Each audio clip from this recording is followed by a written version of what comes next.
अजून काही मुद्दे किंवा काही मला अजून थोडं प्रूफ पाहिजे. ते झाल्यावर मी स्वतः जसं आमदारांनी इथं बोलवलं मी सुद्धा माझ्या ऑफिसमध्ये बोलून अध्यक्षांनी काय काय केलं, कसं माझा पराभव झाला आणि तिने कुठं कुठं मॅनेज झाले अध्यक्ष, जरा डिटेल जरा येऊ दे, मी सर्वांना बोलतो. हा झाला इलेक्शनचा मुद्दा. तर पक्षीय राजकारणामध्ये चेतन नरोटे हे अध्यक्षपदाला योग्य नाही किंवा त्यांच्या कामाची पद्धत योग्य नाही असं तुम्हाला वाटतं? तुम्ही त्यांच्या मताशी सहमत आहात?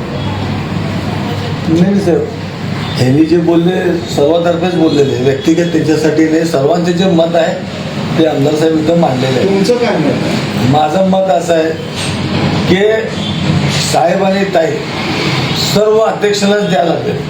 आमदारकी असू दे, काम शहर अध्यक्ष असू दे, तिकीट असू दे. माझं एवढं मत आहे की अध्यक्ष यावेळेस उभारायला नको होती.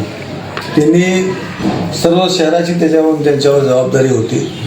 तिने एकाच प्रभागामध्ये अडकून बसले, तुम्हाला माहीत आहे.